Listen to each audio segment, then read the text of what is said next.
इस त्रिदिवसीय शताब्दी उत्सव के दोनों यजमान श्रद्धेय मैथिली शरण जी महाराज और बापू,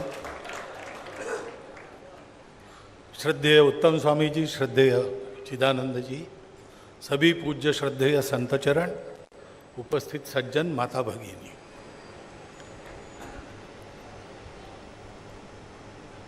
जब मुझे ये निमंत्रण मिला तो तुरंत ही मैंने स्वीकार किया।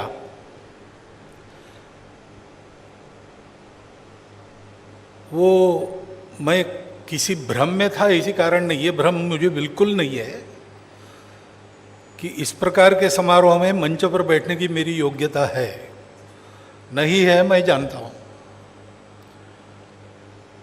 परंतु मुझे तो कभी सौभाग्य मिला नहीं पूज्य राम किंकर जी महाराज को सुनने का, देखने का, उनके ग्रंथ पढ़ने का। कार्यक्षेत्र अलग होने का एक परिणाम है। संघ का काम चलता है, संतों का काम चलता है। प्रारंभ तो एक ही अक्षर से होता है, सम, परंतु बाद में घ और त में फर्क आ जाता है। तो इसलिए सनातन धर्म को प्रवर्तित रखने के लिए संतों के उपदेश, कथाएं जब चलती है तो वो क्या है, विषय वस्तु क्या है, इसकी चिंता न करते हुए उसमें कोई बाधा न लाए, इसलिए दरवाजे पर डंडा लेकर बैठने का काम हम लोगों का है।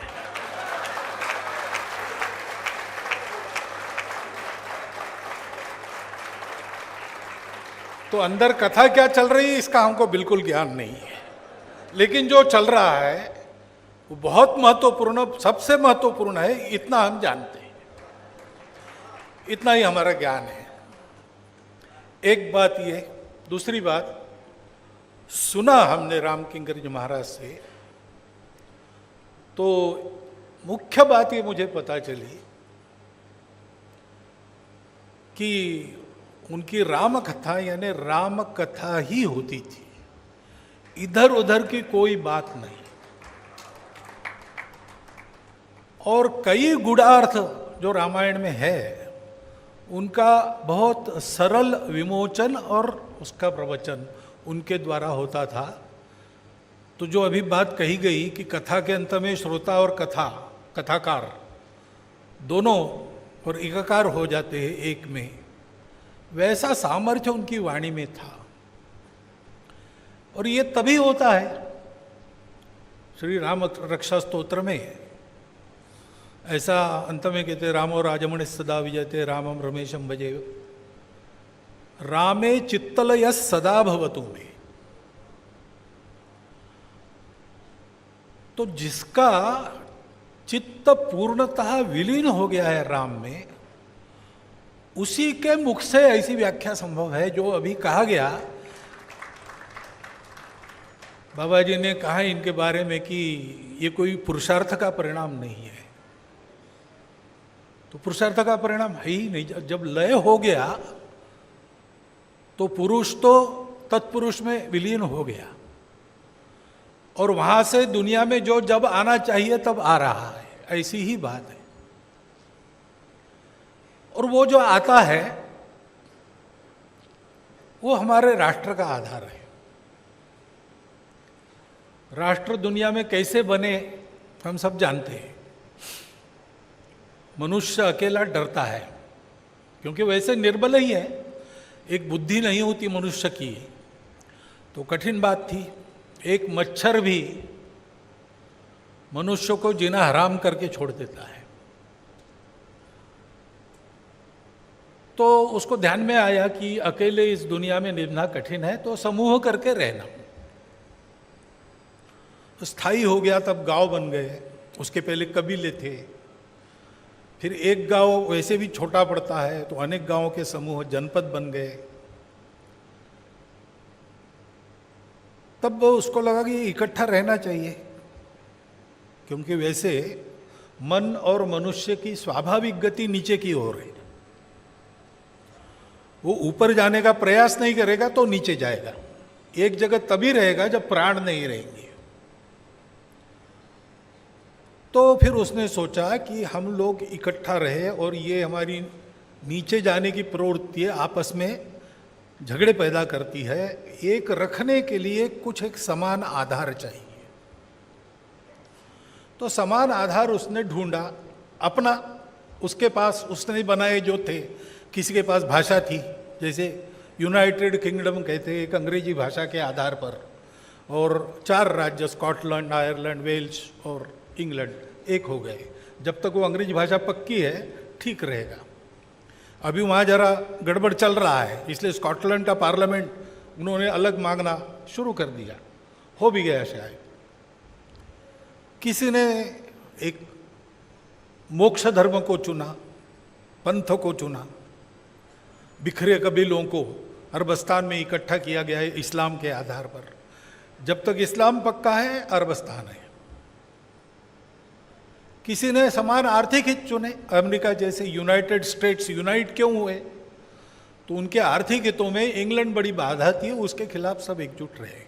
और वो जब तक ठीक है, इसलिए अमेरिका दुनिया में जो कुछ करता है भला बुरा, उसके आर्थिक स्थिति को मजबूत करने वाला जो है वो कहता है स्वार्थ के लिए, अकेले का स्वार्थ नहीं, समूह का स्वार्थ। और ये ठीक रहना चाहिए, इसलिए एक डंडा चाहिए, इसलिए सत्ता है। इसलिए आज की भाषा में राष्ट्रों को नेशन स्टेट कहते हैं। लेकिन हमारे यहां ऐसा नहीं हुआ है। प्राचीन समय में हम जो थे, जनसंख्या भी मर्यादित ही होंगी उस समय, और भूमि अपनी ऐसी है, सुजल सुफल मलयज शीतल। तो जीवन जीने के लिए यहाँ संघर्ष की आवश्यकता नहीं है। उधर जो कहते हैं स्ट्रगल फॉर एग्जिस्टेंस, यहाँ स्ट्रगल नहीं भाई, मेहनत करो। बीज फेंक दोगे वर्षा के पहले तो वर्षा के बाद काटने को चले जाओ, इतनी उपजाऊ भूमि, तो झगड़ा क्या करना। सुख शांतिपूर्वक मिलजुल कर रहने लगे, सुरक्षित भी थे। उन दिनों में हिमालय पार करके कौन आएगा, उन दिनों में सागर पार करके कौन आएगा। और इसलिए समृद्धि भी थी, सुरक्षा भी थी। अब समृद्धि और सुरक्षा दोनों है तो भी आदमी को और चाहिए, सुख चाहिए, सबको चाहिए, उधर भी चाहिए इधर भी चाहिए। लेकिन उधर वाले लोगों ने बाहर सुख को खोजा, वो रुक गए। हमारे यहाँ समृद्धि थी, सुरक्षा थी, फुर्सत भी थी, तो बाहर सुख नहीं मिलता ये जब पता चला तो हमने अंदर खोजना शुरू कर दिया। और ऐसा खोजते खोजते हमारे ऋषि मुनियों को एक दिन एक सत्य मिल गया, जो सत्य ही विश्व के रूप में प्रकट हो गया है, जो सत्य ही सारे सुख का निधान है। और जो सत्य हमको ये बताता है कि विश्व में तू मैं नहीं एक ही है, हम उसकी मात्र प्रतिछाया है, उसकी इच्छा है मैं एक हूं, विविध होना चाहिए, इसलिए विविधता थी भी। लेकिन रंग रूप पूजा ये सब अलग अलग हो तो भी मूल में हम सब एक है, वही सत्य है। ये विविधता का खेल आने जाने वाला खेल है। अब ये पता चलने के बाद हमारे ऋषि मुनियों ने सोचा होगा कि अगर ऐसा है तो सारा विश्व अपना है और विश्व की सुख की खोज चलती रहती है, तो जिससे शाश्वत फीका न पड़ने वाला सुख मिलता है, ऐसा एकमात्र सत्य जो हमको मिल गया, अगर सब अपने हैं तो ये सबको देना चाहिए। तो देने के लिए इक्के दुक्के का काम नहीं है, समूह चाहिए। इसलिए बहुत कठोर परिश्रम के बाद इस राष्ट्र की निर्मित हुई। भद्रम इच्छन्त ऋषिय स्वर विदा तपो दीक्षा उपसे दुरग्रे ततो राष्ट्रम बलम ओजश्च जासम। तो हमारा राष्ट्र क्यों पैदा हुआ है? हमारा राष्ट्र पैदा हुआ है विश्व को धर्म देने के लिए। धर्म में मोक्ष धर्म एक उसका भाग है जो सबका अलग अलग होता है। पति और पत्नी का भी अलग अलग होता है। जितने व्यक्ति है उतने मोक्ष धर्म है। परंतु मोक्ष धर्म के साथ बड़ा एक समाज धर्म है, राष्ट्र धर्म है। उससे सारी दुनिया इकट्ठा रहती है, मानवता सृष्टि के साथ इकट्ठा रहती है, परस्परम भावयंतम ऐसा करते हुए आगे चलती रहती है और सब लोग अपने मोक्ष को प्राप्त करते हैं। ऐसा वो धर्म है, सबकी धारणा करने वाला, इहलोक और परलोक दोनों में सुख देने वाला, सबको जोड़कर उन्नत करने वाला। उस धर्म के आधार पर दुनिया चलती, वो किसी ने बनाया नहीं है। सृष्टि के अस्तित्व से सृष्टि उस धर्म पर चल रही है। वो धर्म दुनिया को देने के लिए, अपने स्वार्थ के लिए नहीं, परोपकार के लिए, ये हमारे राष्ट्र का अस्तित्व है। और परोपकार कैसे होता है? तो वो जो सनातन धर्म है वो सारी दुनिया में समय समय पर देना पड़ता है, क्योंकि मनुष्य विस्मरणशाली है। मैं इसलिए ये बता रहा हूं कि विश्व में अभी प्रसंग है,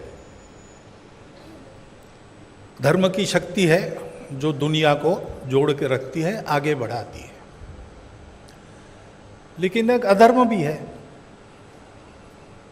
वो भी सृष्टि का हिस्सा ही है, वो भी सदा रहता है और इन दोनों का संघर्ष रहता है।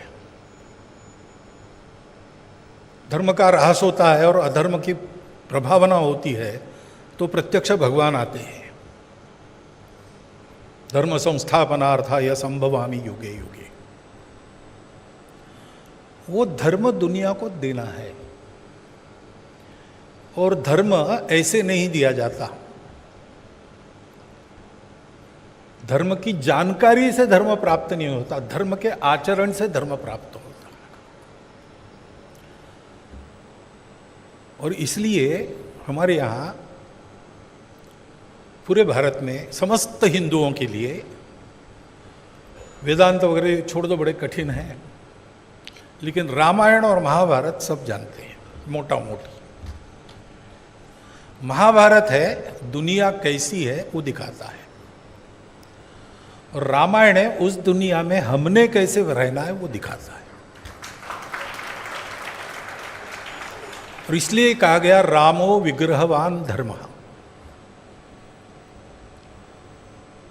तो रामचंद्र जी के अवतार कार्य में परित्राणाय साधुनाम विनाशाय च दुष्कृताम, ये तो था ही। लेकिन धर्म संस्थापना कैसे हुई? तो उस धर्म को जीकर उन्होंने दिखाया है। और इसलिए राम कथा प्रलय काल तक इस सृष्टि में चिरंतन रहने वाली है, उसका वर्णन होने वाला है। लेकिन धर्मस्य तत्वम निहितम गुहाया, गूढ़ है धर्म का तत्व। महाजनो येन गतस्य पंथा, यही सामान्य आदमी के ध्यान में आता है।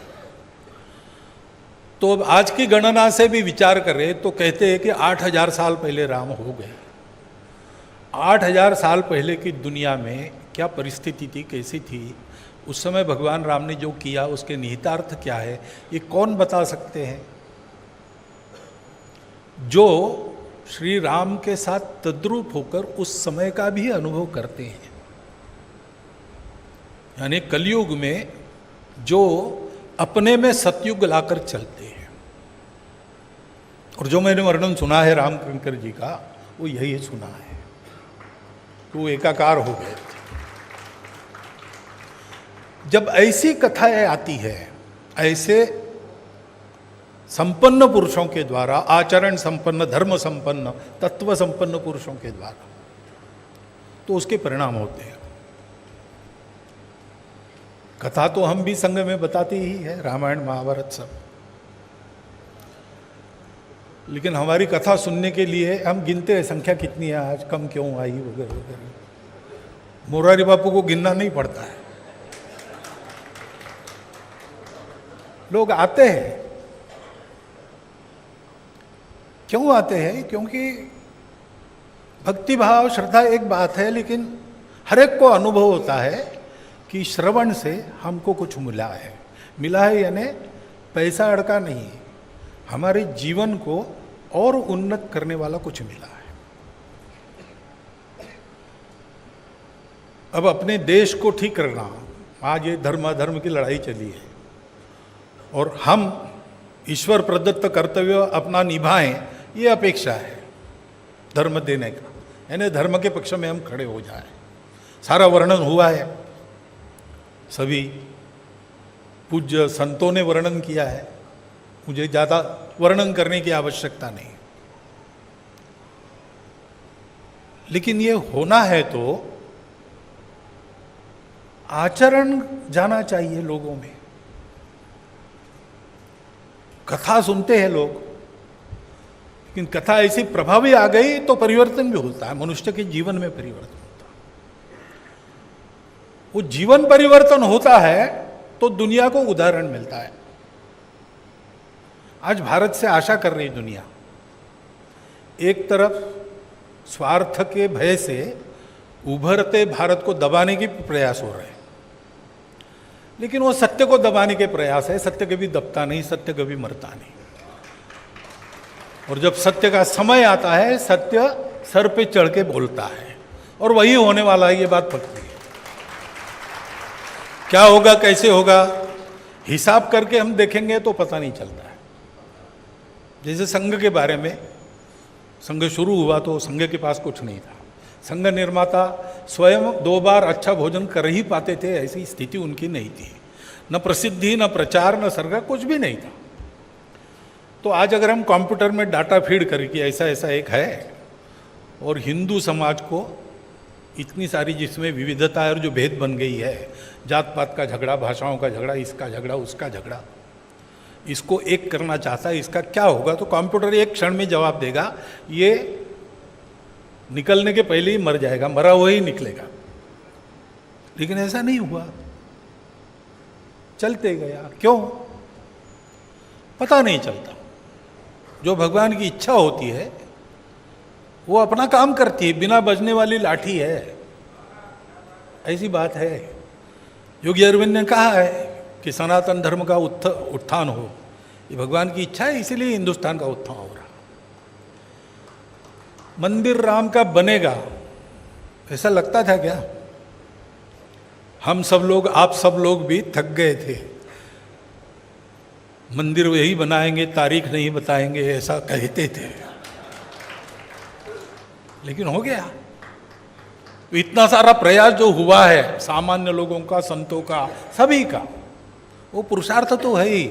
लेकिन जैसे गोवर्धन में लाठी सबकी लगी, लेकिन पेला गया गोवर्धन भगवान की उंगली पर, वैसे उसकी इच्छा काम करती है। वो इच्छा है, लेकिन ये इच्छा पूर्ण करने के लिए पुरुषार्थी लोगों को अपने शस्त्र धारण कर उतरना पड़ता है। और इसलिए यत्र योगेश्वर कृष्ण, बाकी कहने की आवश्यकता नहीं, यत्र योगेश्वर कृष्ण तत्र श्री विजयो भूतिर ध्रुवा नीतिर मतिर्मम। लेकिन कृष्ण का तरीका ऐसा नहीं है। यत्र योगेश्वर कृष्ण यत्र पार्थो धनुर्धरा, ये 2 चाहिए, तब भगवान दुनिया में धर्म की स्थापना करते हैं। तो पूरे समाज को ऐसा तैयार होना है, और तैयार ये समाज कैसे होगा? बाकी बातें बहुत है, ज्ञान की बातें बहुत है, सब शास्त्र है, विज्ञान है, उसमें माहिर होना है, खिलाड़ियों ने जीतना है, मिलिट्री ने पक्का होना है, वो हो रहा है धीरे धीरे। लेकिन ये सब बाहर की बातें हैं।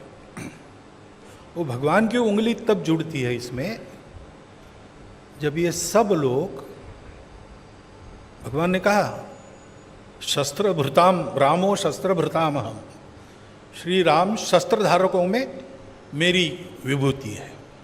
ऐसे ये सब सारे साधन है, भौतिक साधन, देश को बड़ा बनाना, दुनिया को राहत देना, ये भौतिक साधन संपत्ति चाहिए, लेकिन धारण करने वाला राम चाहिए। तो इसलिए अयोध्या में मुझे 2 बार बोलने का प्रसंग आया, एक पूजन के, भूमि पूजन के समय, दूसरा मंदिर उद्घाटन हुआ उस समय। दोनों बार मैंने कहा कि अब मंदिर तो यहाँ बन जाएगा, लेकिन अपनी मन की अयोध्या। बापू ने कहा कोई युद्ध न हो, विश्व में कोई युद्ध न हो, इसलिए प्रत्येक मन की अयोध्या बनना आवश्यक है। और वो तभी होगा जब रामायण महाभारत के मर्मज्ञ लोगों को इस कथा के द्वारा जानकारी तो देंगे ही, लेकिन उस कथा के पीछे जो जीवन है, जो तपस्या है, उसके कारण जो रहस्य भेद है, उसके साथ लोगों के मन में उस राम के प्रकाश को बिठाएंगे। और ये कार्य भगवान की दया से हमारे देश में सनातन काल से अब तक सभी परिस्थितियों में सतत होते आया है, अनुकूल प्रतिकूल सब तरह की। और इसलिए वो बात कही जाती ना, यूनान मिस्र रोमा सब मिट गए जहाँ से, कुछ बात है कि हस्ती मिटती नहीं हमारी। हमारी हस्ती इसलिए नहीं मिटती कि उस हस्ती को मनों में से कृति में प्रकट कर सकने वाले महापुरुषों की परंपरा सतत है, संतों की परंपरा सतत चली है। श्री ज्ञानेश्वर महाराज ने जिसको ईश्वर निष्ठों की मंडली कहा, वरदान मांगा उन्होंने कि ईश्वर निष्ठों की मंडलियां सतत मनुष्यता को मिलती रहे हर काल में। वो ईश्वर निष्ठों की मंडली का अखंड संचार हमारे देश में हो रहा है। और उस ईश्वर निष्ठों की मंडली में एक मूर्धन्य सदस्य राम किंकर जी महाराज थे।